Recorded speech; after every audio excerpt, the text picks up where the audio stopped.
Gloire à Jésus. Gloire à Jésus. Gloire à Jésus. Gloire à Jésus. Gloire à Jésus. Gloire à Jésus. Bienvenue, mon frère, ma soeur.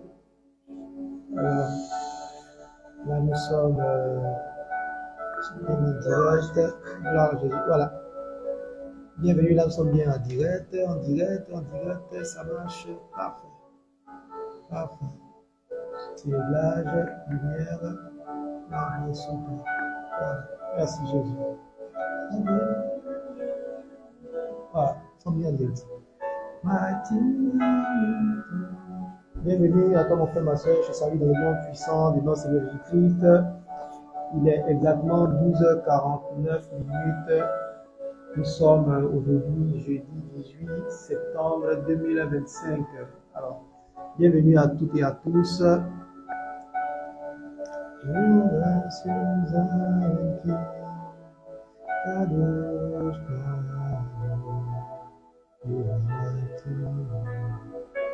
Bienvenue à toi mon frère, ma soeur, à ce direct. Bienvenue au temps de rafraîchissement spirituel. Bienvenue. C'est une journée merveilleuse que l'Éternel nous donne encore aujourd'hui. Bienvenue. Nous allons encore parler de la délivrance des familles, comment renverser les autels de famille. Gloire à Jésus.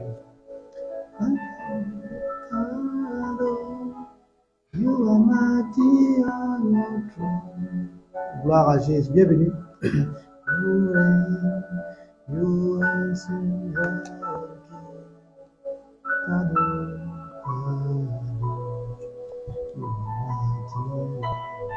Bienvenue à toi mon frère, ma soeur. Bienvenue à ce live de la délivrance des familles. Je suis le frère Valérie Quadio. Je baisse un peu la musique. Bienvenue donc à ce live. Nous sommes aujourd'hui jeudi 18 septembre 2025. Il est exactement 12h50 ici à Abidjan. Et j'ai le plaisir, l'honneur de vous retrouver aujourd'hui pour cet enseignement. Nous allons poursuivre notre série d'enseignements sur la délivrance des familles. Alors, nous avions déjà commencé à aborder le point concernant comment renverser les autels de famille. Donc, on l'avait abordé le mardi, et on avait essayé de planter le décor, notamment en rappelant quelques règles de base, à savoir seul Dieu est capable d'autoriser la destruction d'un autel, parce que c'est lui qui a l'autorité suprême.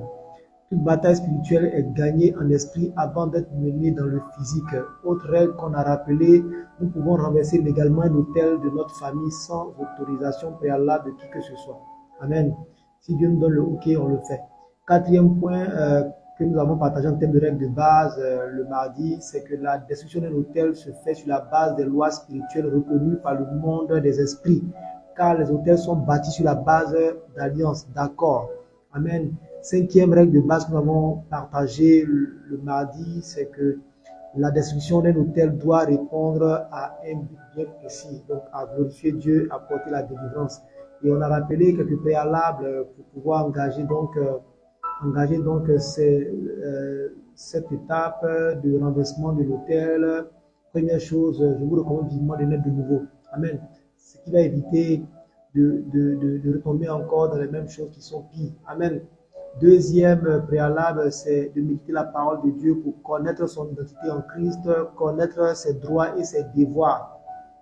Parce que les devoirs, ce sont les choses, les lois spirituelles, les principes à ne pas violer pour éviter de tomber sous le coup de certaines conséquences. Et quand on médite la parole de Dieu, cela nous permet également d'acquérir de la sagesse. Amen. Il faut également développer une intimité avec le Saint-Esprit. Et on avait partagé 25 points concernant qui nous sommes en Christ. Amen. J'espère que cela vous a béni. Donc aujourd'hui, nous allons aborder la session numéro 7 qui va consister donc à poursuivre le point concernant comment renverser les autels. Donc désolé, on a un gros chien qui est voisin au bureau, donc voilà. Et donc aujourd'hui, jour 7, alors on va déjà planter le décor. Comme je l'ai dit, vous devez savoir que les hôtels agissent sur la base d'un accord initial. Donc, ils agissent sur une base qui est légale, qui est initialement légale. Amen. Donc, c'est un droit d'accès légal qui a été donné par nos familles. Amen. Et donc, cela va nous emmener à aborder les choses de façon plus précise. Alors, les points qu'on va vous partager dans la suite des enseignements qu'on va avoir sur comment ces hôtels alors j'ai retenu 5 points qu'on va essayer de partager par la suite des choses. On verra un point aujourd'hui, un autre point, ainsi de suite. Donc, 5 points qu'on va essayer de voir en termes d'étapes, parce que j'imagine qu'il y a beaucoup de demandent comment je fais aujourd'hui. Donc, je vous donne rapidement 5 points qu'on va aborder sur comment renverser les hôtels. Vous pouvez déjà commencer à vous documenter dans la parole de Dieu et voir comment cela est faisable avant qu'on aborde ces points. Donc, première chose, c'est de fermer la porte d'accès à l'ennemi.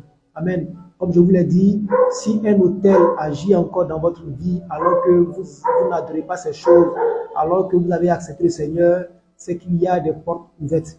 On a vu dans Galates 5 les œuvres de la chair qui peuvent ouvrir des portes aux esprits. Amen. Donc, première chose, c'est de fermer les portes d'accès à l'ennemi. Deuxième chose qu'on verra dans une autre session, c'est de révoquer le droit légal qu'un hôtel a en le traduisant en justice devant l'Éternel. Frères et sœurs, d'accord. Donc, Cyril, je vais prier pour toi tout à l'heure. Gloire à Jésus. Bon, je prie déjà pour toi, je prie pour mon frère Cyril. Seigneur, merci pour ta grâce. Merci pour ce que tu fais. Ta parole déclare que tu as porté toutes nos douleurs, tu t'es chargé de toutes nos souffrances. Ta parole déclare, Seigneur, que le châtiment qui devait tomber sur Cyril, mon frère Cyril, est tombé sur toi. Et ce châtiment qui est tombé sur toi lui donne la paix dans son corps, la paix à tous les niveaux. Ta parole déclare également que c'est par tes blessures que mon frère Cyril a été guéri. Je déclare maintenant que toute maladie qui s'est levée contre la vie de Christian en ce jour est révoquée au nom puissant de Jésus. Père, je déclare que s'il y avait dans le monde des esprits un droit légal qui avait été accordé à l'esprit d'affliction, Seigneur, je te présente maintenant cet esprit. Ta parole déclare que Christ à la croix a porté toutes nos fautes. Ta parole déclare qu'il nous a guéris de toute maladie. Je déclare maintenant que parce que les fautes de Cyril ont été effacées, parce que Christ l'a guéri de toute forme de maladie, la guérison prend place dans son corps maintenant au nom puissant de Jésus. Je révoque à l'instant tout droit légal que l'esprit d'affliction pouvait avoir sur ta vie. Je déclare, esprit d'affliction, tu libères ce corps au nom puissant de Jésus. Toi qui as été envoyé pour assécher ses finances au travers des dépenses liées à cette maladie, je mets fin à tes œuvres. Dévoreur, tu quittes sa vie maintenant, je te commande de lâcher sa vie au nom puissant de Jésus. Et je proclame maintenant la paix dans tout ton corps. Que la paix de Christ envahisse ton corps maintenant. De la tête aux orteils, je déclare la restauration. Tout endroit qui était endommagé est totalement restauré au nom puissant de Jésus. Je bénis ton sang, je bénis tes organes, je déclare que tout ce qui était endommagé est recréé à l'instant au nom puissant de Jésus. Merci Seigneur pour la vie de Christian, au nom puissant de Jésus. Amen, amen, amen. Christian, sois guéri. Donc d'ici la fin, tu me diras comment est-ce que ça évolue. Gloire à Jésus. Amen. Donc, je vous partageais les différentes étapes pour renverser, alors quelques étapes pour renverser les hôtels de famille. Donc, première étape que je vais vous partager aujourd'hui, c'est de fermer les portes d'accès à l'ennemi. Amen. Deuxième chose à faire, c'est de révoquer le droit légal que l'hôtel a en le traduisant en justice devant l'Éternel. Amen. Afin qu'il soit jugé sur la base de l'œuvre de la croix. Amen. Vous allez voir comment c'est extraordinaire. On va le voir le mardi de la semaine prochaine. Troisième point qu'on va voir par la suite, c'est de détruire l'organisation de l'hôtel par la prière. Comme on vous l'a présenté il y a quelques semaines, un hôtel fonctionne sur la base d'une organisation. Il y a un accord, il y a le gardien de l'hôtel, il y a les sacrificateurs, ainsi de suite. Donc, je vais vous montrer sur la base de la parole de Dieu comment par la prière on peut détruire l'organisation d'un hôtel. Amen. Autre chose qu'il va falloir faire, c'est si possible, si le Saint-Esprit vous donne une instruction ferme, c'est de poser un acte prophétique. Voilà. Donc ça, c'est quand vraiment vous recevez l'instruction du Saint-Esprit, la sagesse. Amen. Et dernier point qu'on verra par la suite, c'est que lorsqu'on a détruit un autel, il faut bâtir un autel à la gloire de Dieu. Amen. Et comme je vous l'ai déjà dit, en tant que chrétiens, tous ceux qui ont accepté Christ sont devenus des autels vivants. Des autels vivants. Amen. Donc voilà les points que nous allons aborder dans la suite de nos enseignements sur comment détruire les autels de famille. Donc avant qu'on aborde ces points, déjà avec ce que je vais partager, vous pouvez déjà commencer à vous documenter dans la parole de Dieu ou à prier en fonction. Amen. Et vous verrez qu'à chaque fois que je prie pour vous, pour tout ce qui est autel, ce type de prière que je fais. Amen. Voilà. Gloire à Dieu. Donc aujourd'hui, nous allons aborder le premier point, à savoir fermer les portes d'accès à l'ennemi. Amen. Donc quelques éléments que je vais vous partager. Amen. Alors, un point que le Seigneur m'a révélé lorsque je priais avant-hier, il me disait, il m'a apporté ce qu'il appelle le principe d'identification des personnes dans le monde spirituel. Ah, Saint-Esprit, c'est trop fort. Je dis, mais Saint-Esprit, comment ces choses nous ont échappé? Je vous lis ce que le Seigneur m'a révélé sur comment nous sommes identifiés dans le monde spirituel, sur la base de la parole de Dieu. Jean 5, versets 17 à 18. Alors ici, on nous parle d'une conversation que Jésus avait avec les différents pharisiens ou autres, juste après avoir guéri quelqu'un. Alors, donc Jean 5, versets 17 à 18. On va voir un principe sur comment nous sommes identifiés dans le monde spirituel. Cependant, Jésus leur répondit, « Mon Père est à l'œuvre jusqu'à présent. » Je vais limiter la musique. « Jusqu'à présent, moi aussi, je suis à l'œuvre. Voilà pourquoi les Juifs cherchaient encore plus à le faire mourir. Parce que non seulement il violait le sabbat, mais il appelait aussi Dieu son Père, se faisant lui-même égal à Dieu. » Donc c'est la fin qui nous intéresse. Amen. Voilà pourquoi les Juifs cherchaient encore plus à le faire mourir. Parce que non seulement il violait le sabbat, et suivez bien, mais il appelait aussi Dieu son Père, se faisant lui-même égal à Dieu. Donc le Seigneur va me révéler que dans le monde spirituel, nous sommes la réplique de notre Père. Nous sommes l'équivalent de notre Père. C'est comme ça dans le monde spirituel. Deuxième principe, c'est que dans le monde spirituel, nous ne sommes pas identifiés en fonction du nom que nous portons. Nous ne sommes pas identifiés en fonction de l'endroit où nous habitons. Mais nous sommes identifiés en fonction du sang. En fonction du sang. En fonction du sang. Et voilà comment les autels identifient les personnes. Au travers du sang. Et devant un autel, vous êtes pareil à votre Père. Je vous ai expliqué l'histoire où, quand je priais pour tout ce qui est problème immobilier, le Seigneur, alors, à chaque fois, je me retrouvais devant une maison inachevée qui appartenait à mon Père et quand je prie, c'est comme si en esprit, on me montre la même maison comme étant ma maison. Amen. Et je me suis rendu récemment dans mon village partenaire, j'ai vu cette maison en question qui appartenait à mon grand-père, qui est une maison qui est pratiquement cassée, qui tient encore sur un pan. Et c'est cette même maison que je voyais à chaque fois. Oui, c'est la même chose que je voyais à chaque fois. Cela veut dire quoi? Que dans le règne de l'esprit, nous sommes identifiés par rapport au sang qui coule en nous. Amen. Donc je veux dire à ces personnes qui changent de nom, pensant que cela va changer leur destinée, les personnes qui changent de localisation, non. Nous sommes identifiés par le sang. C'est vraiment important. Amen. Et donc sur la base de ça, on va pouvoir facilement détecter tout ce qu'il y a comme signe qu'il y a un autel qui réclame nos vies, qui nous combat. On va pouvoir également détecter tout ce qui est similitude en termes de problèmes dans nos vies. Amen. Amen. Et donc, premier point sur comment fermer les portes d'accès à l'ennemi, je vais vous partager quelques points. C'est de faire le choix entre une vie d'esclave et une vie de personne libre. C'est fort, mais par moments, ce sont des thèmes que la Bible emploie pour nous faire comprendre qu'il y a un choix clair à faire. Frères et sœurs, nous avons le choix entre être des esclaves et être des personnes libres. Je vous lis ce que la Bible nous dit dans Jean 8 à partir du verset 30 au verset 47. On ne dira pas tout, je lis quelques points. Comme Jésus disait cela, beaucoup crurent en lui. Verset 31. Alors il dit aux Juifs qui avaient cru en lui, si vous demeurez dans ma parole, vous êtes vraiment mes disciples. Vous connaîtrez la vérité et la vérité vous rendra libre. Verset 33. Il lui répondit, nous sommes la descendance d'Abraham et nous n'avons jamais été esclaves de personne. Vous voyez, nous n'avons jamais été esclaves de personne.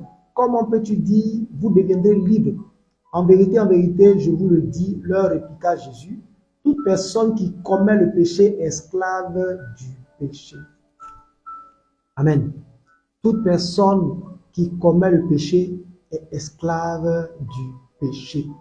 C'est une déclaration forte. C'est une loi spirituelle que Christ nous donne ici dans Jean 8, verset 34. Il continue. Or, l'esclave ne reste pas pour toujours dans la famille. Cela veut dire quoi? Que quand nous commençons à avoir des comportements déviants, nous nous éloignons en fait de la couverture de Dieu. Amen. Il dit l'esclave ne reste pas toujours dans la famille. C'est le Fils qui y reste pour toujours. Si donc le Fils vous libère, vous serez réellement libre. Je sais que vous êtes la descendance d'Abraham. Pourtant, vous cherchez à me faire mourir, parce que ma parole ne pénètre pas en vous. Je dis ce que j'ai vu chez mon père, et vous faites ce que vous avez entendu de la part de votre père. Ouais. Donc, il a tout dit, c'est pas le fait d'être descendant d'Abraham, tout ça, mais il y a une loi spirituelle qui est claire. L'on est esclave de l'esprit auquel on est soumis. L'on est esclave de l'esprit auquel on est soumis. L'on est fils de l'esprit qui nous dirige. Amen. Alors, il répondit, notre père c'est Abraham. Jésus leur dit, si vous étiez les enfants d'Abraham, vous agirez comme lui. Amen. Vous voyez, donc la filiation qu'on a va déterminer notre façon d'agir. Je vais verset 44, pardon. Verset 44, vous avez pour père le diable et vous voulez accomplir les désirs de votre père. Il a été meurtrier dès le commencement et il ne s'est pas tenu dans la vérité parce qu'il n'y a pas de vérité en lui. Lorsqu'il profère le mensonge, il parle de son propre fond car il est menteur et le père du mensonge. Amen. Amen. Si nous continuons encore quelque part, au verset 46, il dit, qui me convaincra de péché? Si je dis la vérité, pourquoi ne me croirez-vous pas? Ainsi de suite. Amen. Frères et sœurs, nous devons faire le choix d'être libre ou d'être esclave. Amen. Et ce passage qu'on vient de lire nous donne deux principes spirituels forts. Amen. Toute personne est esclave ou fils de l'esprit qui le contrôle. C'est clair. Et donc, si nous voulons nous affranchir des états de famille, on va faire le choix d'être soit fils de Dieu ou fils du diable. Faire le choix d'être esclave du péché ou alors d'être libre. Amen. Très important. Très important. Et comme on l'a vu dans ce passage, nos actions déterminent celui à qui nous appartenons. Amen. Si nous appartenons à l'esprit mauvais, au diable, on va faire les œuvres du diable. Donc, frères et sœurs, je dis, vous ne pouvez pas engager de façon efficace un combat pour pas renverser les autels de famille, tout type d'autel, si vous ne faites pas le choix de sortir de tout ce qui est péché. Amen. Et lorsque nous prenons encore Romains 8, verset 9 à 17, je ne dis pas tout. Au verset 12, par exemple, Paul nous dit, ainsi donc, frères et sœurs, nous avons une dette, mais pas envers notre nature propre pour nous conformer à ses exigences. Verset 13, si vous vivez en vous conformant à votre nature propre, vous allez mourir. Mais si l'esprit vous fait mourir, si par l'esprit vous faites mourir les manières d'agir du corps, vous vivrez. Donc c'est par l'esprit seul qu'on peut faire mourir tout ce qui est œuvre morte. Amen. En effet, ceux qui sont conduits par l'esprit de Dieu sont fils de Dieu. Ce sont des lois spirituelles assez claires. Et vous n'avez pas reçu un esprit d'esclavage pour être encore dans la crainte, mais vous avez reçu un esprit d'adoption par lequel nous crions Abba Père. L'esprit lui-même rend témoignage à notre esprit que nous sommes enfants de Dieu. Or, si nous sommes enfants, nous sommes aussi héritiers de Dieu et co-héritiers de Christ. Si toutefois nous souffrons avec lui afin de prendre aussi part à sa gloire. Frères et sœurs, nous devons confronter le péché par l'Esprit de Dieu. Très important, très important. Donc, je veux dire, on ne peut pas lutter contre les autels si nous demeurons encore dans le péché. Amen. Cela nous amène au deuxième point comment fermer la porte d'accès à l'ennemi, aux autels, c'est que nous devons avoir une bonne compréhension de ce que c'est que le péché. Très important, frères et sœurs, très important. On doit avoir une bonne compréhension. Dans le livre de Jean, quand Jésus annonce le Saint-Esprit, il dit que le Saint-Esprit viendra et il convaincra le monde de péché. Parce qu'il dit que parce que le monde n'a pas une bonne connaissance, une bonne définition du péché. Frères et sœurs, on doit lire la Bible et avoir une bonne compréhension, une bonne définition du péché. Et si vous voulez simplement avoir une bonne définition du péché, déjà, le fait de ne pas accepter Christ, nous vivons dans le péché. Ça, c'est ce que la Bible nous dit. Voilà. Donc, parce que le péché à la base, c'est un esprit, c'est spirituel. Amen. Et après, il y a les œuvres qui accompagnent le péché. Amen. Alors, quand nous lisons la Bible, on peut détecter deux catégories d'œuvres que le Seigneur peut qualifier de péché. Amen. Et il y a ce qui est visible, les œuvres, les actions qu'on commet, le fait d'insulter, le fait de mentir, le fait de voler, commettre l'adultère, vivre dans la débauche, toutes ces choses. Pardon. Ça, c'est assez apparent. Mais il y a les choses les plus dangereuses qu'on peut qualifier de péché spirituel. Et quand on parle de péché spirituel, si vous lisez la Bible, vous pouvez voir que c'est tout ce pourquoi Dieu a déchu des personnes qu'il avait choisies. Amen. Quand on prend le cas de Moïse, le cas de Saül, le cas d'Ésaü, on va voir que Dieu, à cause de la colère, par exemple, que Moïse a manifesté lorsqu'il lui a demandé de parler sur le rocher, il a plutôt frappé le rocher parce qu'il était exaspéré. Vous allez voir qu'à cause de ça, le Seigneur lui a dit, tu n'iras pas à Canaan. Amen. On a vu le cas de Saül. Saül, donc tout ce qui est orgueil, désobéissance et autres, c'est également qualifié de péché. Amen. La colère, l'orgueil, toutes ces choses-là, la négligence. On a vu comment Ésaü a négligé son droit d'aînesse. Donc toutes ces choses-là sont en fait des formes de péché qui sont ce qu'on appelle les péchés spirituels, qui sont encore les plus dangereux. Les plus dangereux. Amen. Donc une personne qui est sobre, qui apparemment vit une vie tranquille, mais qui a ces choses-là en elle. Et ça ouvre des portes énormes aux autels. Amen. Comme je vous l'ai dit, une fois qu'on accepte le Seigneur, on a maintenant le droit légal de révoquer ces choses. Mais l'autel va vous résister si vous êtes encore dans le péché. Péché apparent comme péché qu'on vient de dire, péché spirituel. Et voici des choses qui vont ouvrir la porte aux esprits de famille, qui vont ouvrir la porte aux autels de famille. On va dire, mais comment se fait-il que l'homme qui est tranquille, qui est tout le temps à l'église, qui médite la parole de Dieu, même un serviteur de Dieu, comment se fait-il qu'il a encore ces choses? Frères et sœurs, je l'ai appris à mes dépens. On doit faire vraiment attention. Attention. Attention. Amen. Attention. Donc, troisième point que je veux te partager à la suite de cela, donc, avoir une bonne compréhension de la notion du péché. Troisième point qui suit ce qu'on vient de dire, c'est apprendre vraiment à marcher dans la pureté, dans la sanctification. Frères et sœurs, c'est vraiment important. Voici une chose qui va vous permettre de fermer définitivement la porte aux différents autels, aux attaques de l'ennemi. Très important. La sanctification, c'est quelque chose c'est une forme de revêtement spirituel que nous avons, qui nous met à l'abri de beaucoup de choses. Amen. Et comme nous lisons la Bible, très souvent, on revient sur ces éléments-là. Par exemple, dans 1 Thessaloniciens, chapitre 4, verset 2 à 7, la Bible nous dit, entre autres, verset 3, ce que Dieu veut, c'est votre conversion de la sainteté, c'est que vous atteigniez de l'immoralité sexuelle, c'est que chacun de vous sache garder son corps dans la consécration et la dignité, sans se livrer à la passion du désir comme les membres des autres peuples qui ne connaissent pas Dieu. C'est que personne dans ce domaine ne fasse de tort à son frère et ne porte atteinte à ses droits, parce que le Seigneur fait justice de tous ses actes, comme nous vous l'avons déjà dit et attesté. Frères et sœurs, on doit marcher dans la pureté, dans la sanctification. Amen.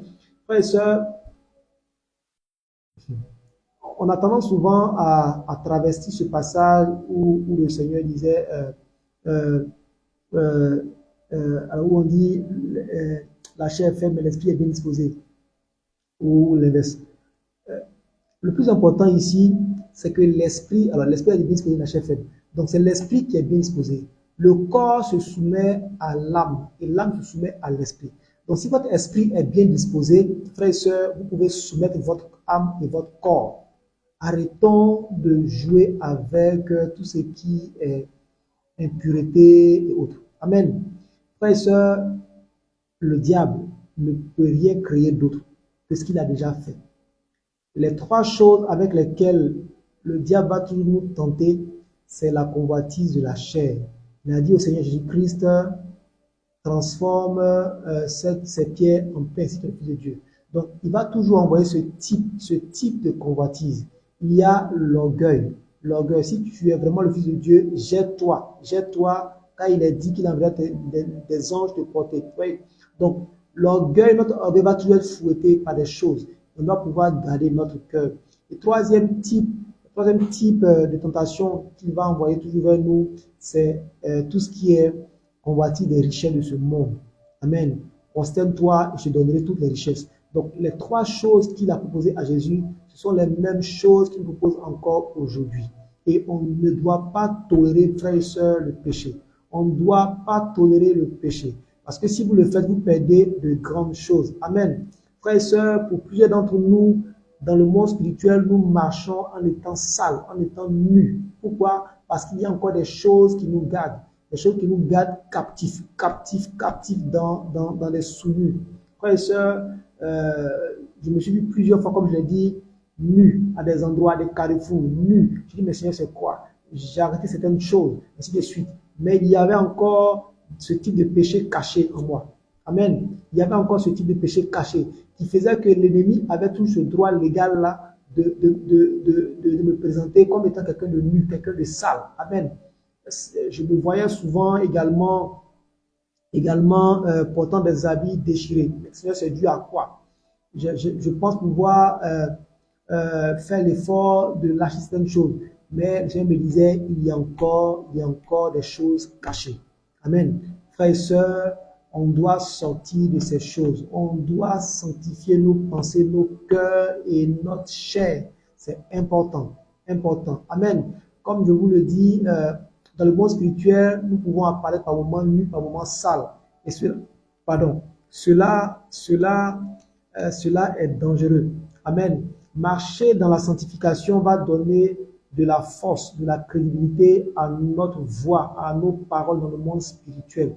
Frères et sœurs, si nous ne marchons pas dans la sanctification, lorsque nous sommes en train de chasser un démon, nous sommes en train de parler à notre de famille, il va dire, mais on a le même père, il va me chasser. Parce que c'est comme il y a un droit d'auteur qui lâche sur votre vie. C'est comme ça, frères et sœurs. C'est ce qui peut faire que des gens peuvent passer de délivrance en délivrance et les choses demeurent. Parce qu'il y a encore le cœur qui n'est pas encore sanctifié. Les pensées ne sont pas sanctifiées. Les œuvres. On pense faire des choses en se cachant. Amen. On parle mal des gens. On garde la colère, la rancœur, toutes ces choses. On a encore de l'orgueil. On se met en colère. Amen. Et quand on parle, non, il faut souvent faire ça pour que les gens me respectent. Non, frères et sœurs, ce sont des portes ouvertes à l'autel des familles. Des portes ouvertes à l'ennemi. Si l'ennemi n'a plus accès à votre allégeance parce que vous n'adorez pas, il va chercher d'autres portes. Amen. Et si vous vous documentez dans la Bible sur ce qui est colère, vous allez voir que ce sont des choses qui nous emmènent à la chute, à la mort. À la chute, à la mort. La fois où j'ai vu le passage qui dit que un homme en colère est comme une ville ouverte qui n'a plus de mur. J'ai compris qu'il va falloir effectivement ne plus jouer avec la colère, qu'elle soit passagère ou pas, on ne joue pas avec la colère. Amen. Des personnes ont vu leur vie être détruite en quelques minutes à cause de la colère. Des gens ont vu leurs entreprises être conduites à la faillite à cause d'un excès de colère lors d'une réunion. Amen. Frères et sœurs, quand nous lisons l'histoire de Job, on comprend que si l'ennemi a une seule occasion, il peut détruire votre vie en une seule journée. L'ennemi a accusé Job, disant que c'est parce que l'Éternel faisait du bien à Job que Job le respectait. Il lui a dit, bon, va, tente-le, mais ne touche pas à sa vie. En une seule journée, Job a perdu tous ses enfants. Il a perdu tous ses biens. Job a tout perdu en un instant. Juste pour vous dire combien de fois l'ennemi est précis lorsqu'il vous fait du mal. La Bible dit également dans Apocalypse que l'ennemi est tombé, il est descendu et il est en colère parce qu'il sait qu'il a peu de temps. Frères et sœurs, l'ennemi a peu de temps. Il a peu de temps. Et si un hôtel de famille est en train de combattre votre destinée, il veut plus que jamais emprunter la voie de la sanctification réelle. Amen. Jésus pouvait dire dans Jean 14, verset 30, je ne parlerai plus beaucoup avec vous, car le prince du monde vient et il n'a rien en moi. Il n'a rien en moi. Frères et sœurs, pourquoi Jésus a pu aller dans le séjour des morts, lier le diable et tous ses esprits? La Bible dit dans Colossiens 2, verset 15, qu'il les a traînés, humiliés. Pourquoi Jésus a été capable d'aller annuler tous les décrets qui pouvaient nous condamner dans Colossiens 2, 14? Parce qu'il a marché dans la pureté, dans la sanctification jusqu'au bout. Et cela a rendu crédible sa voix. Amen. Amen. Et c'est pour ça qu'aujourd'hui encore, lorsqu'on dit au nom de Jésus, les démons, les esprits mauvais se soumettent encore au nom de Jésus. Parce qu'ils savent que son nom a de la valeur. Parce qu'ils savent que sa voix porte encore. Parce qu'il a marché dans la sanctification, dans la pureté. Amen. Frères et sœurs, on peut être accusé par l'ennemi. On peut être réclamé par un état de famille, même si on est loin, même si on est homme de Dieu, même si on est chaste, même si on est pur. On peut être réclamé encore par des autels de famille. Pourquoi? Parce qu'il peut y avoir dans nos cœurs, dans nos pensées, des choses souillées. Amen. Et je veux vraiment insister sur ce point. Parce que très souvent, les gens vont demander qu'on prie pour eux, on prie pour eux, et les jours qui viennent, la condition est pire. Parce qu'on ne veut pas vraiment s'engager dans la sanctification. Frères et sœurs, si vous commencez à marcher dans la sanctification, ça va être une grande victoire déjà pour vous. Vous pourrez fermer déjà une bonne partie de cette porte. Amen. Et donc, comme je disais, quand on lit l'histoire de Pierre et du sacrificateur Jésus, on peut voir qu'on peut être appelé par le Seigneur et être accusé. Amen. Zacharie 3, verset 1 à 8, je lis une partie. Alors, il m'a fait voir le grand prêtre Josué debout devant l'ange de l'Éternel et Satan qui se tenait à sa droite pour l'accuser. Vous voyez, un grand prêtre. L'Éternel dit à Satan, que l'Éternel te réduise au silence. Satan, que l'Éternel te réduise au silence. Lui qui a choisi Jérusalem, celui-ci n'est-il pas un bout de bois arraché au feu? Or Josué portait des habits sales et se tenait debout devant l'ange. L'ange prit la parole et dit à ceux qui se tenaient devant lui, enlevez-lui les habits sales. Puis il dit à Josué, regarde, je t'enlève ta faute et je te mets des habits de fête. Amen. Vous voyez? Donc, une faute commise, soit par lui ou par d'autres personnes. Alors, l'histoire du sacrificateur Josué s'inscrit dans la période où le peuple devait rebâtir Jérusalem. Et donc, l'ennemi va chercher quelque chose pour arrêter le plan de Dieu, pour arrêter le plan de reconstruction de la ville. Et qu'est-ce qu'il va faire? Il va s'attaquer au sacrificateur. Amen. Parce que le fait de rebâtir une ville, comme on l'a vu la dernière fois, c'est quelque chose de physique, mais ça peut être aussi une guerre spirituelle. Parce que quand on rebâtit une ville, un temple autre, c'est le nom de Dieu qui est en train de reprendre le dessus. L'ennemi peut chercher une porte dans votre vie pour vous accuser. Voilà ce qui s'est passé dans le cas du sacrificateur Josué. Parce que s'il avait pu finalement avoir gain de cause sur Josué, alors le reste du groupe ne va pouvoir achever la reconstruction de la ville. Amen. L'histoire de Pierre nous en dit long également. Pierre qui marchait avec Jésus. Mais Satan va réclamer Pierre et tous les autres. Luc 22, verset 31 à 34. Le Seigneur dit, Simon, Simon, Satan vous a réclamé pour vous passer au crible comme le blé. Mais moi, j'ai prié pour toi, afin que ta foi ne disparaisse pas. Et toi, quand tu seras revenu à moi, affermis tes frères. Je dis, mais comment le diable peut avoir un droit pour réclamer Satan? Parce que le verset 33 nous donne ici la réponse. Parce que Pierre allait régner Jésus dans la suite. Donc le diable avait déjà le plan. Verset 33 nous dit, Seigneur, lui dit Pierre, je suis prêt à aller en prison avec toi, et même jusqu'à la mort. Jésus lui dit, Pierre, je te le dis, le coq ne chantera pas le coq ne chantera pas aujourd'hui avant que tu n'ait 3 fois nié me connaître. Donc voilà pourquoi le diable va réclamer Pierre. Amen. Donc Jésus étant déjà hors du temps, il va déjà plaider pour que cette réclamation sur la vie de Pierre et des autres disciples soit annulée. Parce qu'ils allaient rejeter Christ par la suite. Pour te dire simplement que l'ennemi va chercher une porte d'accès dans ta vie. L'hôtel de famille te réclame parce qu'il y a certainement une porte d'accès. Une porte d'accès. Et c'est ce qu'il va falloir identifier. Amen. Et cela nous amène au quatrième point sur comment fermer la porte à l'ennemi. C'est d'apprendre à se repentir de façon sincère. Frères et sœurs, on a fait des choses dans le passé. Et lorsque nous sommes en Christ, on se dit, bon, on est maintenant en Christ, tout ça n'a plus d'importance. Non, non, non. Toute chose que nous faisons est enregistrée dans le règne de l'Esprit. Et cela est enregistré par le sang. Le sang. Toute chose que nos parents ont pu faire peut encore nous réclamer parce que cela est enregistré dans la lignée. Et on doit avoir l'honnêteté de se repentir sincèrement. Pas devant un homme, mais devant Dieu. Devant Dieu. Amen. Le fait de confesser ses fautes devant un homme, ok, si vous le faire, pas de problème. Mais il faut le faire sincèrement devant Dieu. Devant Dieu et devant le monde spirituel. Pour que l'on sache qu'il n'y a plus de porte d'accès dans votre vie. Frères et sœurs, cela est vraiment, vraiment, vraiment important. Vraiment important. Vraiment important. Amen. Et voilà les 4 points que je voulais te partager aujourd'hui sur la première étape. Première étape qui est de fermer les portes d'accès aux hôtels de famille.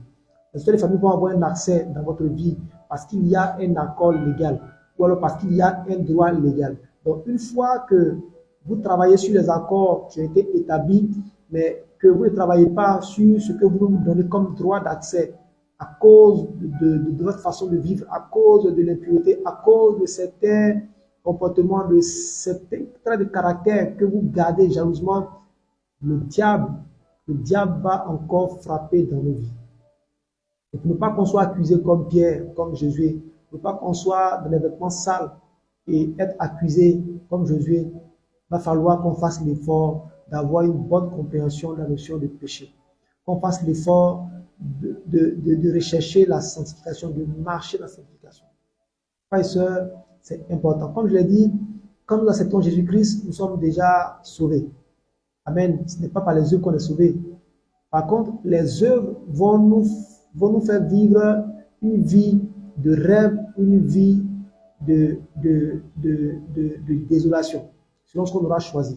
Si nous marchons par l'esprit, on est tranquille. Mais si nous voulons vivre de façon impure, de façon désordonnée, on va avoir beaucoup de dégâts dans nos vies. Amen. Et la Bible dit clairement que pour ceux qui ne vivent pas dans la sanctification, ils ne verront pas Dieu. Amen. Ça, c'est notre enseignement qu'on va avoir un jour. On vous dit qu'on va tous être sauvés. Mais quand on lit les Écritures, on comprend qu'il y en a qui seront dans le ghetto et d'autres seront là en face du Seigneur. Et moi, je veux être en face du Seigneur. Je veux être là aussi pour juger les autres. Amen. Gloire à Jésus. Donc, on doit de façon définitive rechercher tout ce qui est pur, tout ce qui est saint dans nos vies. On doit sortir des compromis. Amen. D'autres le font, donc je le fais. Sortons de ces choses, frères et sœurs. Sortons de ces choses. Empruntons la voie de l'intégrité. Voilà quelque chose que le Seigneur a mis sur mon cœur depuis des années, l'intégrité.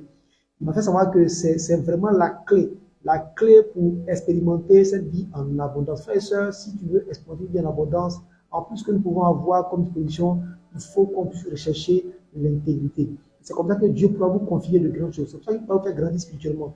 Il pourra vous confier des secrets. Il pourra vous faire entendre des choses dans le règne de l'esprit. Il pourra vous révéler des choses qui arrivent sur votre famille, sur votre nation, sur votre quartier. C'est comme ça que ça marche. Parce que vous marchez dans l'intégrité. Et vous essayez vraiment d'emprunter la voie de la sanctification. Voilà comment Dieu peut vous promouvoir dans le règne de l'esprit et vous confier de grandes choses. Frères et sœurs. Amen. Donc, je voulais vraiment te partager ces quelques points sur la première étape, sur comment renverser les autels, à savoir fermer la porte d'accès à l'ennemi, fermer la porte d'accès aux autels. Amen. Je vais donc prier pour toi afin que le Seigneur te donne d'identifier clairement toutes les portes que tu as pu ouvrir à l'ennemi, toutes les portes d'accès. Tu crois en Jésus, tu marches dans la pureté, tu crains le Seigneur, mais il y a encore comme un autel qui te réclame. Tu demandes qu'est-ce qui se passe. Je prie pour que, à l'instant, cet esprit ouvre les yeux de ton cœur Que le Saint-Esprit te donne de l'humilité afin de reconnaître qu'il y a en toi certainement des péchés spirituels, qu'il y a en toi de l'orgueil, qu'il y a en toi de la colère, qu'il y a en toi de la négligence, qu'il y a en toi de la convoitise, toutes ces choses qu'on ne voit pas, mais que tu gardes de façon cachée. Je prie que le Seigneur ouvre tes yeux, que tu aies une forme de repentance en ce jour, que le Seigneur te donne de voir clairement là où des portes ont été ouvertes dans ta vie à cause des choses que tu vois, que tu regardes, des choses que tu convoites, que Dieu te donne de voir ces choses à l'instant au nom puissant de Jésus. Au nom puissant de Jésus. Je prie Seigneur, merci pour tes enfants. Merci parce que tu leur donnes de mettre un doigt sur toutes les portes d'accès qu'ils ont pu donner à l'ennemi. Je déclare maintenant, Seigneur, dans le nom puissant de Jésus, que ces portes se ferment. Je révoque maintenant tout droit légal que l'autel avait sur ta vie. Je déclare à l'instant, dans le nom puissant de Jésus, parce que la Bible déclare qu'il n'y a plus de condamnation pour ceux qui sont en Christ. Je déclare que cet autel perd tout droit légal sur ta vie au nom puissant de Jésus. Je déclare maintenant que sur la base de la parole qui dit que tout décret qui pouvait encore t'accuser a été annulé et détruit à la croix. Je déclare que tout décret de réclamation, de malédiction, de limitation, toutes ces choses prennent fin à l'instant au nom puissant de Jésus. Je révoque ce droit au nom puissant de Jésus. Merci Seigneur. Je déclare enfin que la santé soit votre partage, que la prospérité soit votre partage, que tout ce qui combat vos finances, tout ce qui combat vos activités, tout ce qui combat votre corps, que cela prenne fin à l'instant au nom puissant de Jésus. Amen, amen, amen. Frères et sœurs, voilà ce que je voulais vous partager aujourd'hui. Soyez bénis, et je vous invite vraiment à réécouter, à revoir cet enseignement et à faire un diagnostic de votre vie, à mettre le doigt sur toutes ces choses cachées qui donnent encore l'accès aux hôtels de famille afin de pouvoir fermer la porte. La semaine prochaine, nous allons aborder un autre point qui va vous aider à mettre fin aux hôtels de famille. Donc, on verra comment révoquer le droit légal d'un hôtel de famille en le traduisant devant la cour de justice de notre Dieu sur la base de l'œuvre de la croix. On verra ces choses-là la semaine prochaine. D'ici là, portez-vous bien. Rendez-vous demain à 21h15 pour notre temps de prière, soirée, bénédiction et santé divine. On sera en live demain à 21h. Que Dieu vous garde, qu'il vous bénisse et bonne reprise à vous au nom de Jésus. Amen. Amen.